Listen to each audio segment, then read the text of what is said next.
Good evening, everyone. My name is Michael Kaselniak, and I'm the chair of the Safety Committee on the Colorado Pilots Association. And tonight we have a special guest, Mr. Brian Garrett from Westminster, Colorado. Brian is also a member of CPA and sits on the board of directors as a website guru. Brian holds a commercial pilot certificate, and he's also building a Sling TSI. If you haven't seen it, Brian was a guest on a YouTube channel called Super Aero Live back in March 2022. He talked about emergencies, mountain flying, and building his Sling TSI. And if you haven't seen it, I recommend that you look it up and watch it. It's very interesting and talks a lot. And Brian talks a lot about his career in flying and things that have happened to him over that time. And it's very interesting and it's enjoyable. Tonight's topic, Brian will be talking about the pink line to Oshkosh. So I'll turn it over to you, Brian. Cool, thanks, Mike. So I've got a little poll in the room here, and it looks like about maybe 2/3 have already been to Oshkosh. So this is probably going to be reviewed for some folks, but this is sort of my take on going to Oshkosh. Certainly not the most veteraned Oshkosh traveler. I know people that have gone every year for decades. I've been 5 times. I've flown in every time, and I've kind of done a little bit of difference between camping and staying in local rooms. So, you know, the purpose of this presentation is to sort of help with the understanding of what it takes to fly into Oshkosh and sort of what to be prepared for as part of that process. You know, probably the number one thing that comes to mind when you go to Oshkosh is, you know, it's just this crazy busy airspace, and, you know, it's just this is what the ADS-B traffic looks like. Now this is, yes, a screenshot from Oshkosh, but it's actually, that's probably the craziest time to go. And there's no rules to say that you must go at this time. I actually don't recommend doing it during this period of time. In reality, it's probably a little bit it's going to depend really upon how or when you go, what time of day you go. And when that happens, it looks a little bit more like this, something a little more manageable. This is an ADS-B screenshot from when I went in 2016, I believe it was. And obviously the traffic that's going in here is going up through this valley of good weather. And it was interesting because as our trip was going along, when we came around from down this direction here, the air traffic control was vectoring us much further south because there were reported tornadoes in the area. Now, we had some of the smoothest rides that I've ever experienced, and we were well outside of anything that was building in that.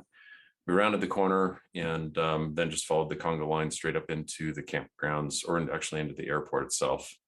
So it wasn't really that bad. In this period of time, we didn't really ever get close enough to any airplanes to see anything that was going to be of consequence. So why should you go? You know, it seems like a crazy thing to do. You know, it's the traffic. Most people's concern overall is the traffic, but if you think about it, this is the mother of all air shows. Over the course of the week, you're going to get a little over 600,000 people that go. So if you don't like being around people, this is not your event, because it is people the entire week, and it's a lot of people. Somewhere around 10,000 aircraft arrive at the airport during the entire week. And in the 10-day period, they've got a little over 16,000 aircraft operations in the 10-day period. So if you take that number and you divide it out by the hours of operation during the day, the total number of aircraft that come in and land is roughly 2 per minute. So 116 takeoffs and landings per hour. That's how you get down to that number. And the airport is not open 24/7. It closes at 8 p.m. for what they call quiet hours. And then it opens back up at 6 o'clock in the morning the next day. So one of the best reasons to go is you will see airplanes of every possible vintage design, configuration, home built, antique. The antique airplanes are some of the most beautiful airplanes you'll ever see anywhere. And it's all in a very concentrated area. Being here in Colorado, I'd never seen a seaplane until I went to Oshkosh for the first time. The aerobatic aircraft that perform there, we have air shows in Colorado here. They don't hold a candle to what I have seen at Oshkosh. It's hard to describe what the airplanes do in that airspace. I just don't think it's physically possible, but they're doing it. One thing that's actually really cool is that these ultralights, they have their own field. There's a grass strip where all the tail wheel draggers and backcountry airplanes, they typically will go into that area, and there's STOL competitions that are being held that week, and there's ultralights and paragliders and motor gliders and all sorts of different types of airplanes, and they just run this. They've got their own little airstrip on the south side of the airport. So it's very, very cool to just go. You can just go sit and watch airplanes for hours and hours and hours. The entire grounds, and I'll get to showing a little bit of that here in a bit. There's roughly 5,000 people that are volunteering, and it is a highly tuned, very well run machine. Very little is ever overlooked, and it doesn't take long for that to get fixed as part of that process. So when you're there, the volunteers are all very friendly.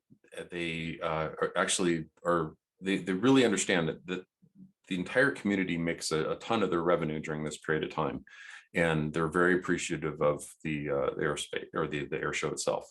I thought this number was really interesting, and I don't know if it was on purpose or an accident or just the happy accident, but 747 commercial exhibitors. I don't think that was anything to do with the actual 747, but that's the other nice part is you can get right in front of the vendors that you need parts from, or find new things that you would never have known existed. You can Google all day long and read all the trade magazines all day long, but you will still not ever see as many exhibitors as that show up at this show. Another thing that's just super handy is they have all these sessions that go on through the week, and a little over 1,000 sessions. The forums and workshops, the workshops alone are super valuable because you can take that. They're free to take as part of the cost of admission. You can take them as many times as you want. You can weld, you can build wood wings, you can buck rivets, you can just basically every aspect of what it would take to build an airplane. There are workshops that run about an hour, hour and a half per workshop. And, you sit through them and they give you them. There's typically the material they'll give you up front. I know that I did a welding course one time, and, they give you a little piece of metal and you learn how to tack weld and put things together that way. So you can really get this. It's sort of like going to Costco, actually, where, remember back in the day before COVID, you could go to Costco and you could sample all the food as you walk through the facility. Well, this is very much like that, where you can drop in on a workshop and you can pick something up. The forums are really amazing. And I found out this last year that the forums are 100% volunteered basis, where if somebody said, hey, I want to do a forum presentation on, the Colorado Pilots Association, I could put together the format on it, and they would give me a slot and a building to do the presentation. And then the people that would be interested can show up. If it's one person, it's one person. If it's a couple hundred, and I've seen that where there's just an audience spilling out over the edges of the presentation hall. The presentations also get really amazing. I wasn't there this particular year, but they had the Apollo 10 astronauts that there one year, or Apollo 8. Yeah, I think it was Apollo 8. So it was. They have an outdoor theater that holds a couple thousand people, and that place was standing room only. Social media. So from this perspective, if you spend a lot of time on YouTube, much like myself, there's a tremendous amount of people generating a lot of really great aviation content. And it's not just limited to YouTube. There's, all the other social media sites. These people generally do a very, very good job of putting forward a lot of good content for aviation, all sorts of different things, backcountry, living on an airstrip, ownership, accident investigation, philanthropy, scholarships. I mean, you name it, there are people that do these types of things on social media. And these people are there, and they're generally very, very approachable. I mean, you can just walk up to them and start talking to them, and 9 times out of 10, they're going to be like, they'll spend the rest of the day chatting with you. The big thing is, it is huge. It is almost impossible to really describe the scale of things. And I've got a little map I'll show a little bit later, but just to give you an idea here, typically when I fly in, this is runway 9 here, and 27 is down here. And this is one big campground through here just for general aviation camping. There's also a whole nother section down at this end of the airport as well for general aviation camping. This section over here is all people in things like RVs and tents and campers of some type that camp in those areas. The showgrounds actually are roughly this space in here. So, and you're on your feet the entire time. This right here is Boeing Plaza, and Boeing Plaza is right here. So that's just to kind of give an idea of the scale. When I try to explain to people what it's like going to Oshkosh, I tell them it's like, picture going to DIA and camping on one of the corner sections of DIA, and your only method of getting around is going to be on your feet. And that is what it's like to be at Oshkosh. So, well, how do you go? How do you prepare? I'd hope most folks that have been here have done, some level of cross-country trips, and to a certain extent this is not that much different, but you do have to be very prepared going in there. I highly recommend going with someone else, taking at least one other person. These are the 5 different years that I've gone with it. To this date, one of the things I like to say is I've never taken the same person twice to Oshkosh. Now, last year I took my wife, and this year she will be going again. So I'm breaking that record this year. But this was year 1 here. Year 2 was here. Year 3 was here, 4 here, and then 5 here. So, and equally enough, what kind of airplane you're taking? Well, the first year I took my light sport that I was a partner in. The next year I took a Piper Dakota. The year after that, I took a Piper Saratoga. The year after that, I took a different Piper Saratoga. And last year I took a Cessna 1210. So the light sport had the least amount of capacity, and definitely did not afford its capability of being able to camp in. All the rest of the airplanes, we were able to get tents, sleeping bags. In fact, if you look here closely on the 172, we packed in a couple of bicycles. In the Saratoga, we took everything in the kitchen sink both those years, because it was just 2 of us, and it was, the entire airplane. So, you take a variety of airplanes. The real question you got to ask at this point in time, I mean, it's May 16th today. Where are you going to stay? Odds are hotels are probably out. I have a personal preference for airplane camping. The reason why I like camping is because you're very, very close to not only the entrance, but everything that is going on the grounds. And you can really partake in the activities very late into the evening.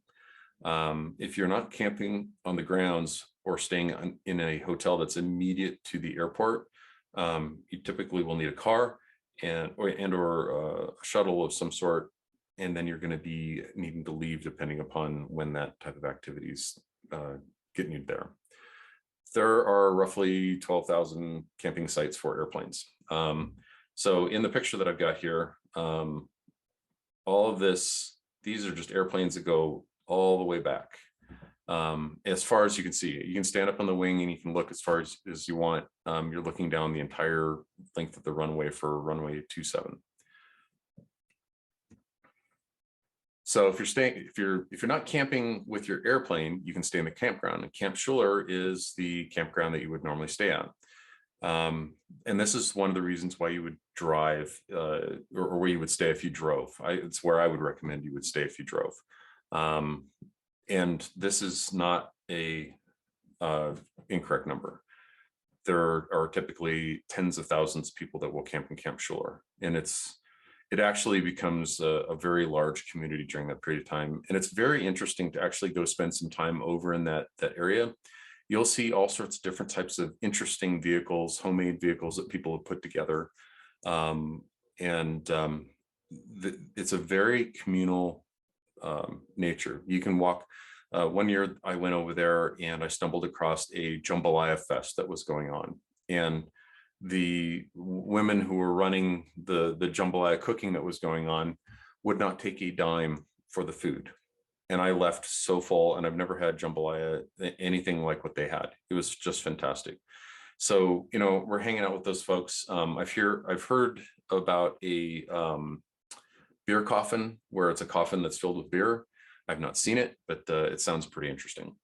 If you're staying in a home or a hotel, so the hotel, if you have now, last year, I spoke with a couple folks that I know, and they called the week before and there was last minute cancellation. They happened to be the next phone call right after that cancellation, and they actually got a room for the week. It's possible, but if you were absolutely 100% planning on going to Oshkosh and had every intention of staying in a hotel and you were just going to wait to the last minute, I would not recommend that. The other one is a home. A lot of folks will actually rent out their home. They'll go on vacation for the week or two of Oshkosh, and they will rent out their home. It is not inexpensive. They know they have a captive audience, and they quite likely could make a couple months worth of mortgage off of that 1 week. But it's very, very cushy to go that route. I did stay in a home the first year, and the residents or the people who own the home still live there, and there were certain rules that we had to live by. I don't even remember what they were, because it was a decade ago that I went. But it was it was off the beaten path. This predates Uber, it predates Lyft. We had to catch the city bus to get downtown, and then it was a mile walk from the city bus stop to get to the home.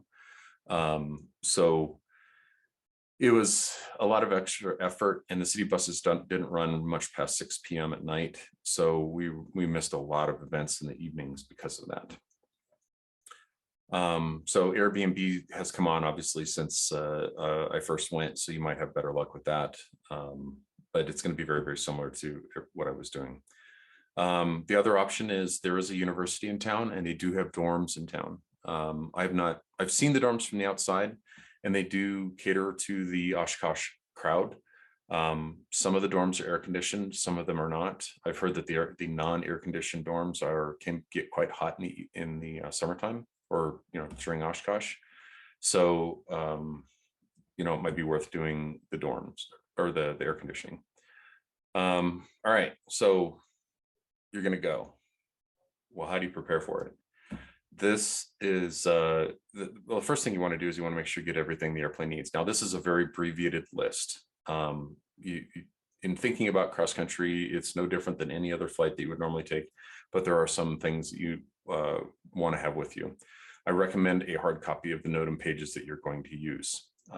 This is your Bible for the fly-in. The NOTAM is 36 pages, I think, the last time I looked. They have not released the 2022 version of the NOTAM yet, which is, I'm actually kind of find that interesting. But I would recommend having a hard copy of the VFR NOTAMs if you're flying in via a NOTAM. Tie downs required regardless if you're camping or not. If you forget your tie downs, you can rent them. Quite frankly, they're okay. But it's another way that the local EAA chapters raise some money for that. So I definitely recommend making sure you remember your tie downs. The other thing is you are parking on grass. And if you have a heavier airplane, it is entirely possible that the airplane will actually sink down into the grass, making it very difficult to get out when you decide to leave 4, 5, 6 days after arriving, because the airplane will settle down into the grass. So effectively what you do is you come in, you park, and once you shut down, hop out of the airplane. There's always ample help for moving your aircraft. And you just grab some of the extra help and you pull the airplane up onto the boards that you brought along. And the other important part is when you leave, they request that you do not leave the boards behind. So you want to make sure that you pull the airplane off of the boards and then pick them up and either discard of them or you stow them in the airplane and take them home with you. So this one I avoided for several years. I always had this perception that fuel at Oshkosh was going to be very expensive because of the captive audience that they had. I looked at their prices the last couple of times that I've been there, and it's very price competitive. The other nice part is the way it works is when you go and register your airplane that you've arrived and you're either camping or just parking your airplane on the grounds. You go to the EAA tent, or they've got a hut that they have. When you register the airplane, they give you some documentation that you can hang. Well, this last year, it was just a card that went in the windscreen, but in years past, they'd given you a card that was on a rubber band that you'd hang on the prop. And then you would let the fuel station, effectively, it's another hut, know what row you're in and that you're looking to get X amount of fuel, whether it's topping it off or 10 gallons or whatever. And then what happens is over the course of the week or days, these fuel trucks just circumvent in a serpentine nature up and down the aisles of where the airplanes are parked. And when they run across an airplane that needs to be filled with the tail number that has been registered at the fuel cabin, they'll stop and they'll top off the airplane. Obviously still want to sump the fuel and, make sure you got, 100 low lead or whatever type of fuel the airplane uses. But the other tip on that is I would not wait until the day before you're planning on leaving. I made that mistake once, and then I wound up having to wait for an extended period of time for the truck to show up. It's much better to get that going right away and get the fuel portion taken care of. You can pay at any point in time during the week. So they'll fill it up and you can come in and you can actually take care of that at a later time, take care of the bill at a later time. But, they're going to want probably some heads up before they, get your airplane topped off. So you definitely want to plan for the weather. Summer flying, I have had some interesting weather, typically flying out of Oshkosh back to Colorado. It has a lot to do with the time of day and the time zones. When you're leaving from here going to Oshkosh, typically you would leave here 6, 7, 8 o'clock in the morning, puts you into Oshkosh by 2, 3, 4 o'clock in the afternoon. The weather typically is rolling into Oshkosh about the time that you get there. The coming home part is different because you're typically coming across the plains about the time that the thunderstorm buildups have been going on that we get here in Colorado in July.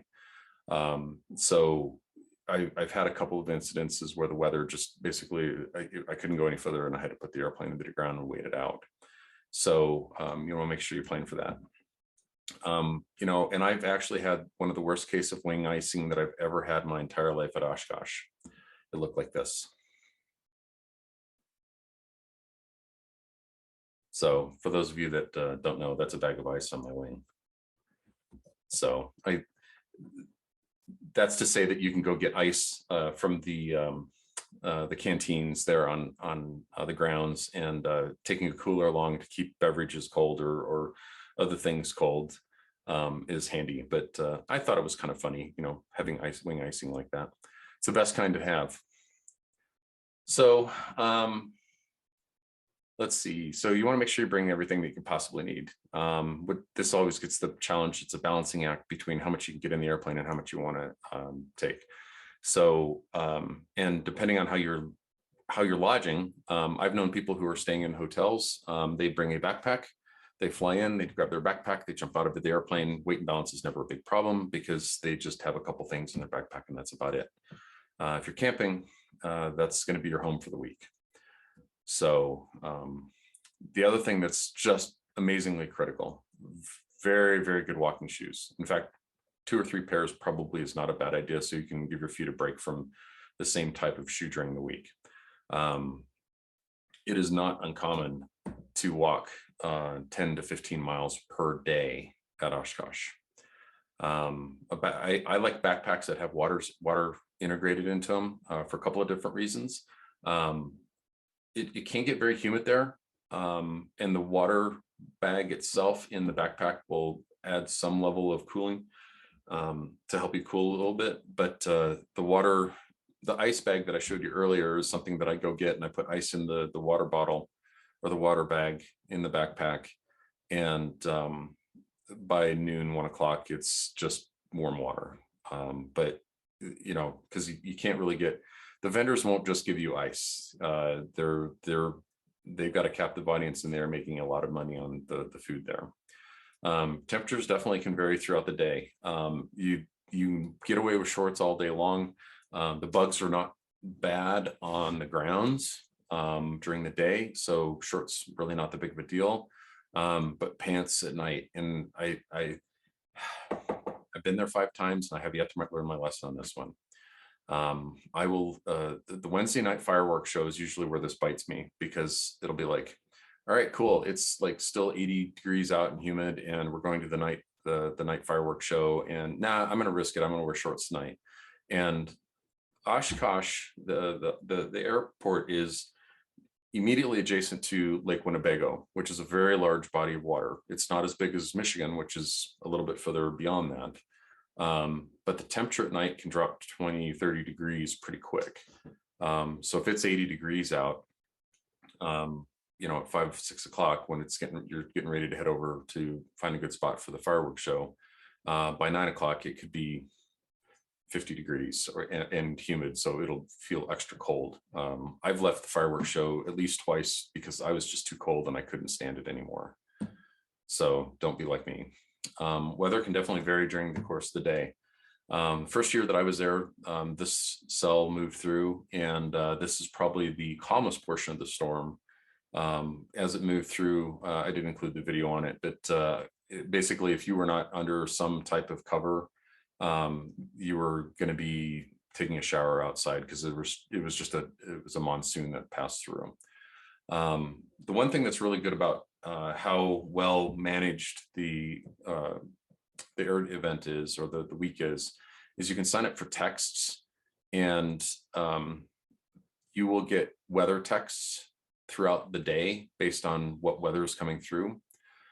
This last year, there was potential for large hail and tornadoes, and they were warning everybody about 36 hours in advance. So when Wednesday wrapped up, because Wednesday was the day that the evening that this was supposed to come through, a large chunk of the show all packed up and left, because, you know, they're airplanes and they wanted to make sure they protected that. Interestingly enough, some of the people that packed up and left flew to another airport that was supposed to be in a safe spot. The weather shifted, and then they wound up getting hit by it. Where we were at, it was windy and it was raining, but the tornado never arrived and the hail never arrived. But we did take precautions. They were offering the museum on the grounds as a shelter, which was interesting. I spent a night in the museum, and contrary to popular belief, the museum does not come alive at night. So just, you know, I checked. But, you know, again, the entire volunteer staff goes out of their way to make sure that you are you're safe and well communicated with. I like to bring rain gear with me in my backpack. It's one of it might be a little bit heavier, but it's important because the weather can move in and it can rain for a period of time. I've never had it rain for more than a few hours, and I've never lost an entire day because of rain, but I'm sure that could possibly happen. And the other thing is, because you have, some 600,000 people that are on the grounds of the airport and the immediate area, the cell phone towers are constantly hunting for, or your cell phone's constantly hunting for a signal that it can lock onto at a cell phone tower that's just swamped with other signals. So because of that, your cell phone battery you can have the best battery in the world and it will be gone, totally drained out by noon. So I highly recommend having extra batteries for whatever mobile device that you're carrying with you.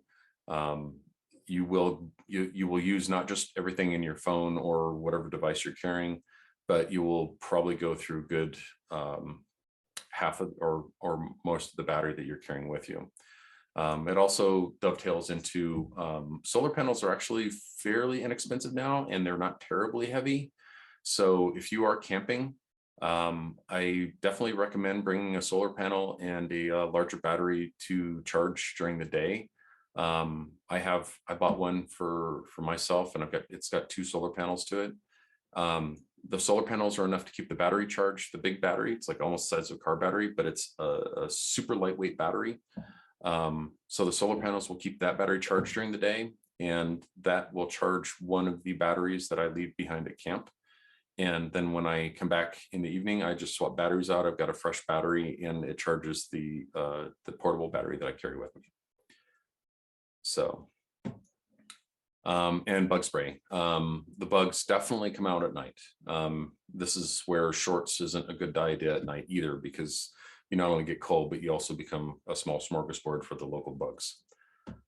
So, and last but not least, the most important thing, the NOTAM. This is the Bible for flying at Oshkosh. So it's 32 pages. I recommend reading it cover to cover. And again, a lot of my presentation here is not necessarily everything you should do. There's lots of resources out there for exactly what you should do. But the highlights are definitely, you don't need to know all 32 pages. If you look very carefully on here, you can see here, there are this section here.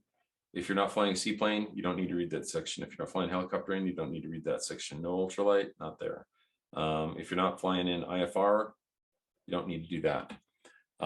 So there's, the VFR one and the planning, that's going to be your most critical one. So let's see what else. Having flown in there, I'm a creature of habit. I found what the first time I went in there, I had no idea exactly what I needed to do. I did find that I flew into runway 27 and I really liked it a lot. It was easy to identify. It was in a great location. So most times you can request a given runway. It's limited, and you very much can be denied that. So you need to be able to switch to another runway. If there's an incident on runway 27, they may switch you to the north-south runway, and that's your only option at that point in time. Vfr Arrival is the most common, and again, be prepared for diversions. So they changed this arrival procedure last year. The Fisk arrival here used to be what everybody used. Basically, you arrive at Ripon here, and then you follow the train track into Fisk. And once you get here, then they give you directions to come in, and then you come around, you loop around, and hit runway 27. So they added on to that because in 2018, they had a weather event that, in my opinion, they probably should have closed the airspace to VFR traffic. Ceilings were below 1,000 feet. They were still allowing for VFR traffic, and it became, in my opinion, a dangerous activity or dangerous event. Because a lot of what happens is a lot of people actually group in around Ripon to start in their procedure. So when they made that change, what they did then is they extended the new entry point. And what happens is that there's these V locators that identify each one of the points here. and Ripon has it as well. They are GPS programmable, and they are referenced on the weather when you go in to make your approach. So they will tell you what gate they are using depending upon the level of traffic that they're seeing. So Green Lake being probably the furthest most out gate to enter would be if traffic's really not terribly bad. But if traffic is really bad, they may say, hey, you know what, we're going to use the Endeavor Bridge as our new entry point, which means that all aircraft have to start queuing up at that point in time. Now, I had an observation when I was out flying locally here in Colorado a few months ago. And as we all know, the airspace in the Colorado market has gotten very, very congested. And I was trying to get into Metro, and they were denying any inbound traffic at that point in time.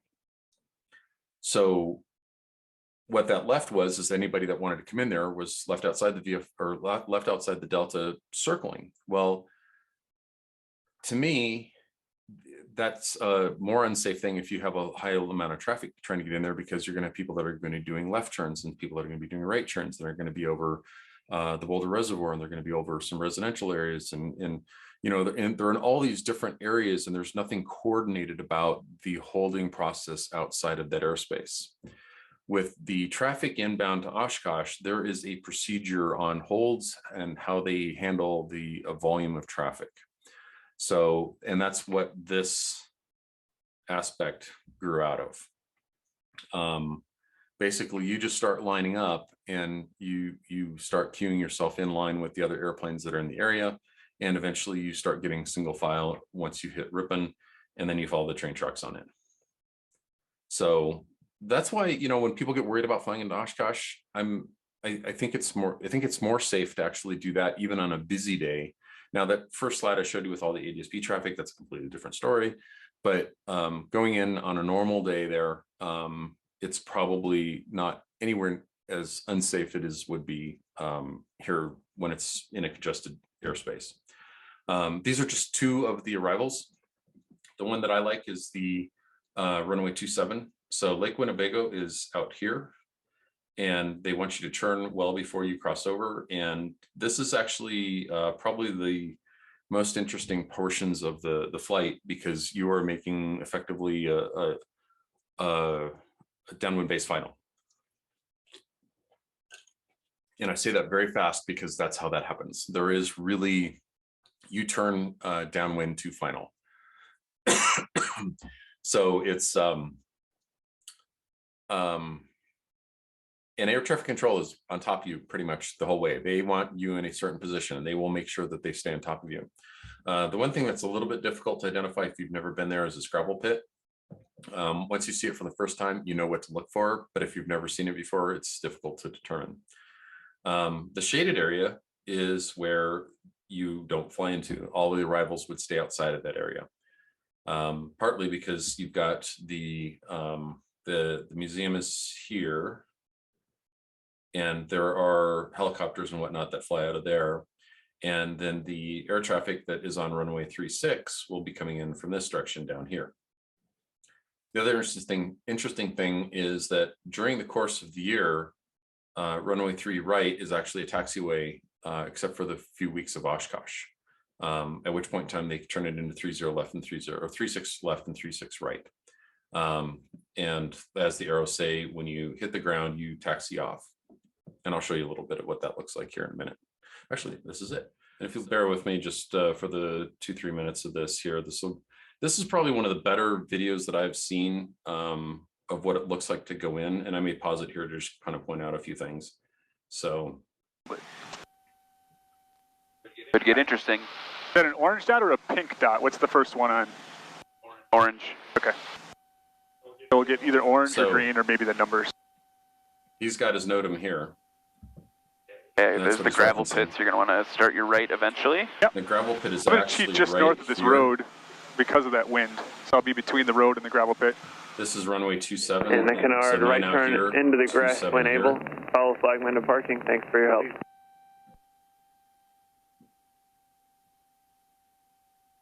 Canard, you can stay on the hard surface if you'd like. Appreciate that. Canard is down. Okay.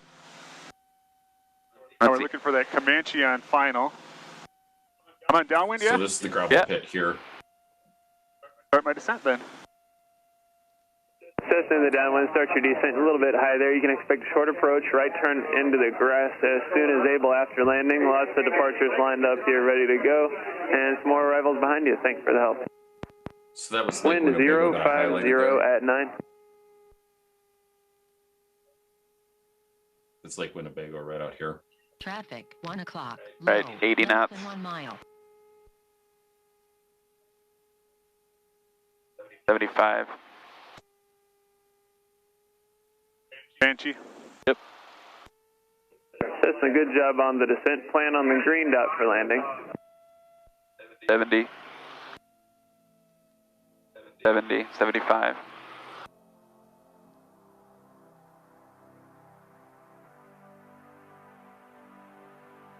Cessna turn base, green dot cleared to land. 75. 75, 70. Comanche 2-1, pop up 70. right turn there at the taxiway, follow flagging into parking and welcome. So what he did was he was turning really quick, and I stopped that a little sooner than I wanted to, but the turn is very steep. It's pretty much a commercial maneuver at that point in time. You're dropping from, and your pattern altitude is lower than normal. Rather than 1,000 feet, it's roughly about 800 feet. So in flying into Oshkosh, it's better to actually be a little bit low once you make that turn, because you will have picked up quite a bit of speed on that turn, and you will float a little bit. I have made 3 of my absolute best landings right in a row on 2.7 in a single shot, because I was carrying too much speed. So, and you typically have, a few hundred people sitting on the side of the runway that are, fortunately they don't have the little scorecards that they hold up to, tell you what your, numbers are. But I've had a few of them that were just sort of like, I hope nobody was watching. And then you look over and there's all the people in their camping gear or their chairs watching, and they've got, binoculars and radios, and it can be embarrassing. So anyway, so you've made it. So now what? So the first thing you do, what's actually kind of cool about Oshkosh is the concierge level service that you get when you arrive. When I've arrived there, they've got a tremendous amount of they're the Civil Air Patrol cadets that are flagging. They actually arrive a week and a half earlier than the show, so that they actually get lots of practice on flagging and guiding airplanes around. It's again a very highly coordinated event. There are so many eyes on your airplane from the moment you enter into your airspace until you shut down, that it's difficult to get out of position. When you pull into your camping spot, they've got rows that are marked off. You pull up, you shut down, you take off your headset and you do the little things you need to do. As soon as you open up the door, they typically have somebody from Oshkosh that's standing there, welcome to Oshkosh.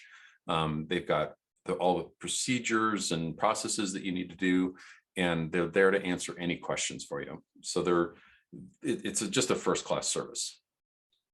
So this is not a great the airport diagram of the scale of things, but if we look here, this is that Boeing Plaza. To give you an idea, the FBO and all of the traditional stuff that you'd see during the normal course of the year is sitting at this end of the airport. The hotel is here, and the restaurant nearest to the airport is there. So again, it's very difficult to convey the scale of things. You just, until you get there, it's something to see. Like I said earlier, you're going to walk 10 to 15 miles per day, and that's if you're really immersing yourself in the show. There are people that go and they just camp by the side of the runway, and that's what they do all week long, and they never leave the campgrounds other than maybe do a couple things, and they might walk a couple miles. But I've made a lot of friends over the years and met a lot of people, and that's only because I get out and I go see things. And it's entirely possible that you walk the same route every day, and every time you walk that route, it changed overnight. A different airplane showed up, There's a new, more vendors, less vendors, whatnot. So if the part that, I said we took the bikes earlier, the part that kind of stinks is you can't ride your bike on the showgrounds. You can ride outside the perimeter. So that becomes a lifesaver when you're finished with the show for the day. You get back, you drop the daily stuff off and clean up a little bit, and that's like, it's time to go to dinner. You hop on your bike and you ride someplace for dinner. So you can walk less if you want to, but you're just not going to see as much. The one thing that I thought was interesting is I've been noticing a uptick in electric carts on the grounds. I don't know if it's just simply because there's more, the generation's getting older, they're just not able to move around as much, but they still want to go. I don't really know what the reason is. I don't find them as, if you're mobily challenged, I would imagine that they'd probably be of good value. But they're just not something that I think is probably worth it. There are trams that run throughout the main thoroughfares. They can be full, like sometimes you gotta let 2 or 3 or 4 trams go by. And effectively what they are is they're farm vehicles that are pulling some carts. So this is a screen grab from Plane Lady, who does an excellent video. She's got a 2-part series on what it takes to fly in there as well as camp. And these are the shuttle lines in color. And just to give you an idea of the scale, what you would do if you wanted to go to the south end, you can get on here at Boeing Plaza, hop on it there, and then ride that down there and hop off. And then you got to take the same one back. And you see a lot of airplanes. I mean, you're intermixed in with all the foot traffic the entire way. If you want to go over to the EAA museum, same thing. I find that's actually not a bad ride because they're right about here is where you come off the grounds itself. So there's not as much to see. It's mostly residential homes that are between there and roughly, I'm going to say there. So it's, there's a little bit of nothing in there. This is the North 40 over here where I camp, or where I have been camping. There's a shuttle that goes out to the outer gate here. And then I think this map is actually wrong because there's buses that run the perimeter. Let me change colors here so you can see it. There's buses that run the perimeter out here, but those buses I know turn around at the same point where the yellow drives, and the two shall not meet. So, but again, this is Camp Schuller over here. The South 40, see it goes all the way out here and probably comes up a little bit like that. This is the ultralight runway right here. And then this is camping here. And then this is general aviation parking for folks there. This section here, which I have not spent much time in since I'm building an airplane, I will eventually. That's where the camping is for the experimental aircraft group there. The rest of this is typically showgrounds for show planes of some sort. World War II aircraft are typically in there. And then all the vendors are in the center section there. So this guy, this is the only video that I've ever seen, which is very good. It's sped up, obviously, but they rode their bike from the South 40 all the way up to the very top end of the North 40. It's only, I don't know, 3 minutes long or something like that. But you can see we just went by a shuttle there, and you will see them as we go along. And right here in down here in the corner is where they show the map of where they're at. And they've already left the grounds. And as you can see, there's, like regular road traffic here. It looks busy, but I don't think it really is that busy simply because it's sped up. That's why it looks so busy. And the grounds itself is to the right over here. You can see the fence line as you go by. And then he's back almost to the center portion of the grounds. He'll make a turn here to the left, and that's when he's reached the south end of effectively what the vendors are. Yeah, he's coming on up on it right here.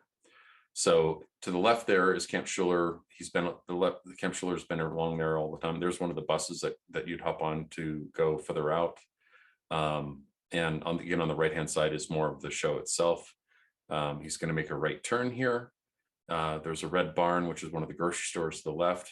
And I know this is really fast, but trust me, I didn't want it to be longer for this, but I felt it was important for the discussion here.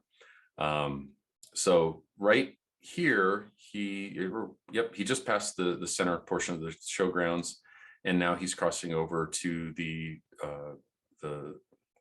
streets to get to the North 40 itself. The area is fairly bike friendly, so taking a bike actually really does help quite a bit. But because you're limited to things that are off airport, you can't really necessarily use it on your day-to-day basis. In fact, they restricted the showgrounds before the show opens. You used to be able to ride your bike around and take a look in there, but this last year that they've locked down on that. So we're coming up here. This is where you come in on the North 40, and this is actually where I've been staying in this section here. That's the showers. To the right is now a grocery store, and then there's a food tent there where it's just basically a restaurant right there. And then this is just all general aviation camping off to the right-hand side. And you can see on the map in the lower left-hand corner of that window, he's riding his bike down around runway 9 on the North 40 there. And then once you come around there, then you get into just more of the general aviation parking. So you can see they get long ways out there. The Hilton will be coming up on the left-hand side here. He's got to make one more little turn there. There's a restaurant that's, they probably make their entire year's income right there to the left during the week of Oshkosh. They've actually got decent food. It's not bad. It's a great place to go get beer right after you landed because they serve good cold beer. And then the Hilton, that's the gate for it right there. So that's the section that he went in through. All right, so what are you gonna see? This is the hardest part of the show. I'm just gonna kind of breeze through these. I know it's running kind of long here. These are just some of the photos that I've taken over the last several years. The world's busiest control tower. One thing that's really interesting is that the air traffic control folks, they are, it's difficult for them. You have to be effectively selected to get there. It's a very honorary position. And if you see anybody walking around the grounds with a pink shirt on, they are part of that air traffic control effort. And they work their tails off during that week. So they're fantastic. So just some other DC-3 and the Mustang. They have in 1977, the EAA built a replica of the Spirit of St. Louis that did a 50th anniversary tour across the United States. And that is the airplane that they flew.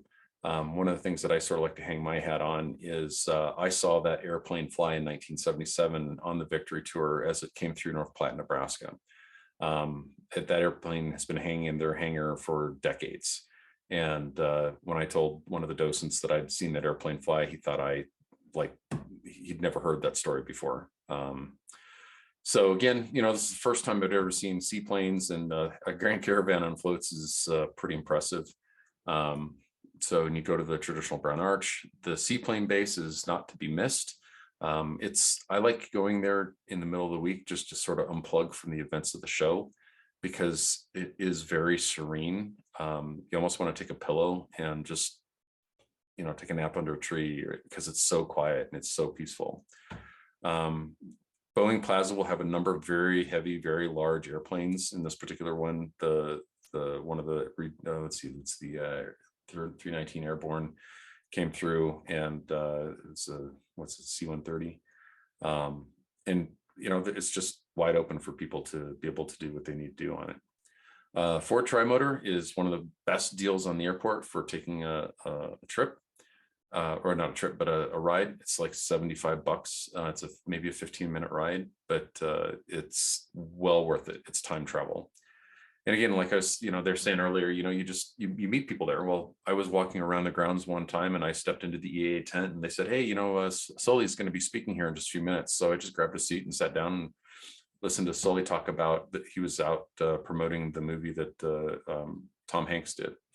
And I bought his book and met him and shook his hand. And so it was kind of cool. Again, the picture of Lockheed Electra, had never seen one of those in person. The bottom picture in the bottom right hand corner is the Martin Mars, which is one of the largest firefighting airplanes. This is the year that we got Lori out there, just a picture of the campgrounds. In the lower right hand corner, the air show goes on whether you watch it or not, and it's about 4 hours long.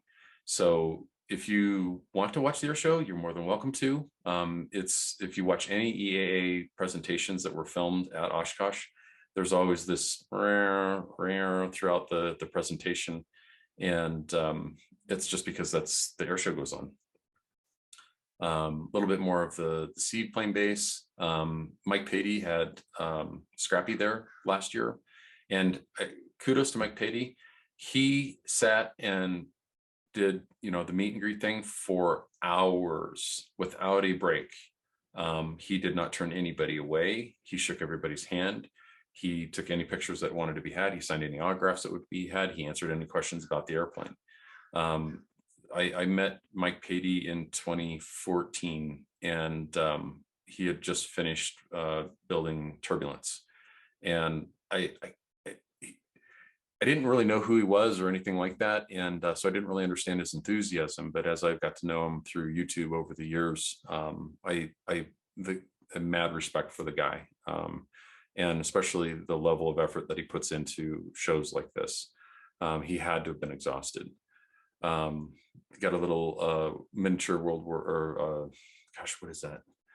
I forget what that is. But it's a replica that's a flyable airplane, believe it or not.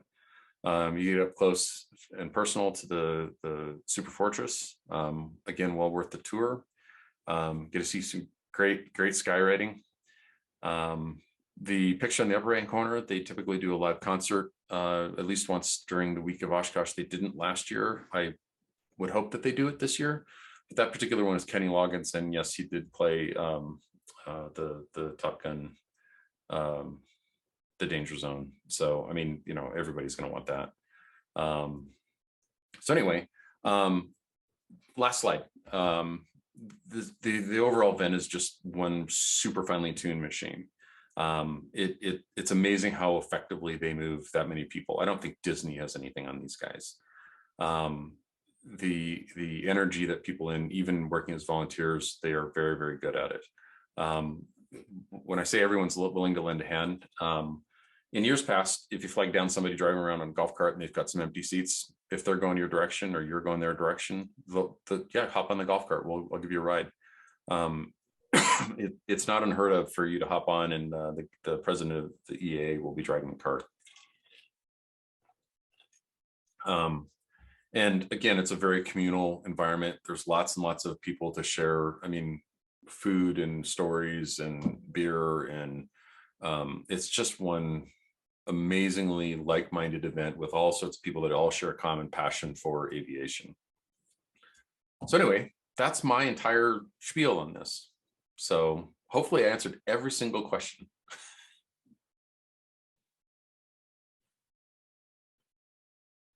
Hey, Brian, this is Michael. Yeah. Couple questions as you were talking, I was writing them down. I looked up earlier that this year's event is Monday, July 25th through Sunday, July 31st. Now, if you arrive on Saturday or Sunday, like the July 23rd, July 24th, are you still able to get into the campground? Yes. I'm finding that I am going in earlier and earlier. And I don't know if it's that I just am greedy and want the better campgrounds, but I have traditionally gone in either a Friday or Saturday. This year we're leaving a little on Thursday just because we're not making a full day of it. We're going to stay overnight with some friends in Nebraska. But I would plan, if you want a good camping spot, I would recommend flying in no later than Sunday morning. Because even flying in on Saturday, I will pull in and park the airplane, and it might be 2 o'clock in the afternoon. By the time I get everything tied down, the tent put up, 15 rows have filed in behind me. So that's not to say that you can't go to a good camping spot later in the week. Typically, the way the movement works within the course of the week, there's the people that come on Saturday or Sunday for the first half of the week, and then there'll be a fairly noticeable number of people that will leave about midweek, maybe Wednesday or so. And then there will be a group of people that will come in on that Wednesday, and they'll stay the rest of the week, all the way to the following Sunday. You just aren't guaranteed. There's no guaranteed spots. And the other part is, if you come in on a Wednesday or Tuesday, Wednesday, Thursday, something like that, whatever's first open, that's what you're going to get. If everything in the first 100 rows are full, then you're in row 101. But if there's a dozen spots in row 2, that's what you're getting. Okay. All right.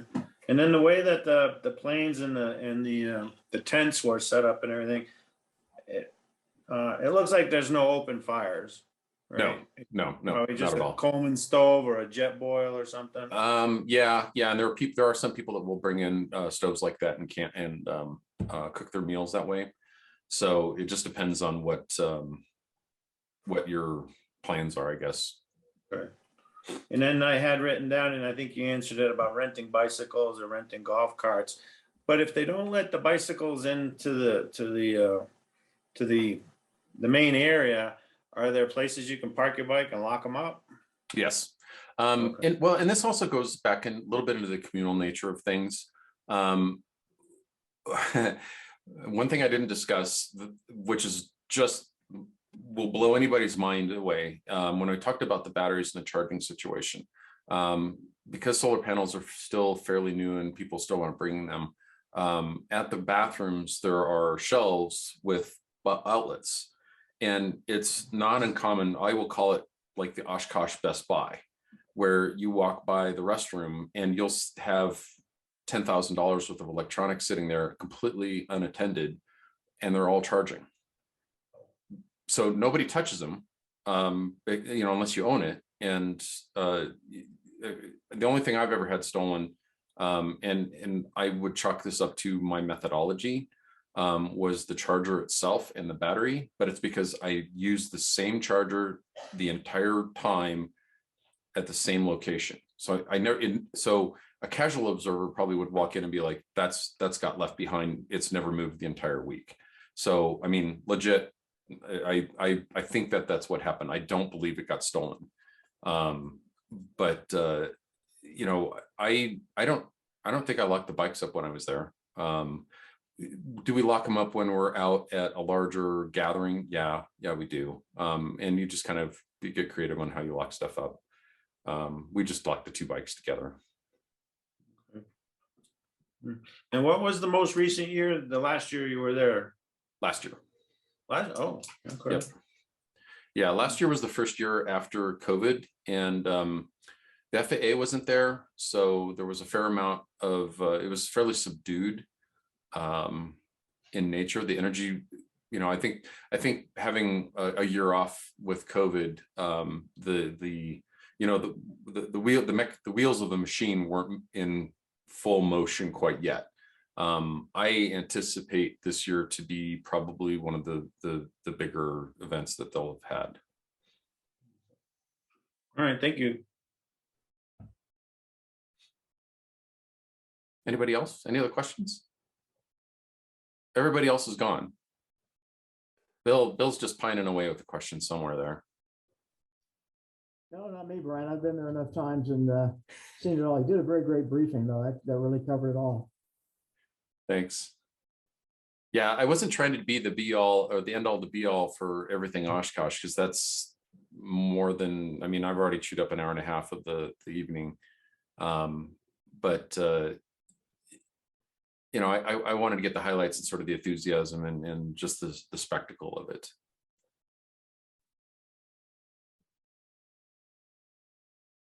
That was good, Brian. I found it helpful. Thanks. Have you been, Adrian? I have, but it's been 20 years. Oh God. so. Was the NOTAM still by smoke signal at that time, or It wasn't much different, sounds like. yeah, and they make improvements year to year. There's sometimes that I've gone there and it's like, oh, that vendor is no longer in this spot, and they've moved the experimental equipment around a little bit, but that's why you go back, see something different. Yeah, I'm looking forward to going again. Are you going this year? I'm going this year, yeah. Okay, cool. Yep, we're flying out, like I said earlier, we're gonna fly out on Thursday. And that's just because we can leave a little bit later in the day with the time zone change from Mountain to Central, and get in there just a little bit earlier. It's a little less of a big push. Yeah. I got a plane for Saturday, so that's what I'm planning to get there. Okay. Leave early Saturday. You'll get there. I've talked to some folks that they get in the airplane and they fly overnight. So they'll leave like at, I don't know, 2 o'clock in the morning or something like that. And first time I'd heard that, I was like, that's insane. But then you start going, well, the weather's probably pretty calm. So Yeah, that's true. That's not a bad idea. Yeah. Pretty easy. You probably fly IFR for most of it, and then wake up early and do the final part at VFR. Yep. Yeah. In fact, you can file IFR. Trying to remember, I filed IFR for the first leg. Typically I'd fly from here to Wayne, Nebraska, which is a very good FBO, and there's sandwiches in the refrigerator and there's water, and so you just walk in and leave a few bucks on the counter and grab a sandwich and fill it, and you're on your way. So I could file IFR on that leg, but I would go VFR the second half. Yeah. At some point in time, I'd like to try an IFR approach in there, but the windows are pretty narrow. My understanding of it is you have your slot and you better hit it. Okay.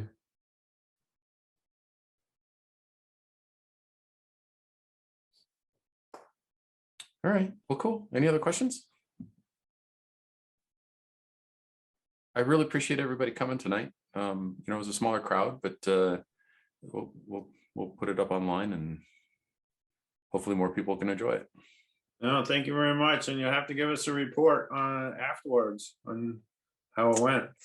I'd like to go again. I haven't been since I was doing the math earlier tonight. I was there 27 years ago in 1995 with my dad. Oh my. And, the only reason I made it, they were living in I can't even think of the name of the place. Milwaukee. They were living in Milwaukee. Okay. But I was talking with my wife about it this week, about maybe next year. We'll both be retired next year. So the hardest part I have is the years that I haven't gone. And I went every other year.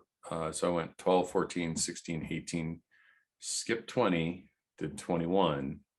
And now I'm on 22. And with the airplane build, I have a little bit more flexibility so that I can go every year if I wanted to.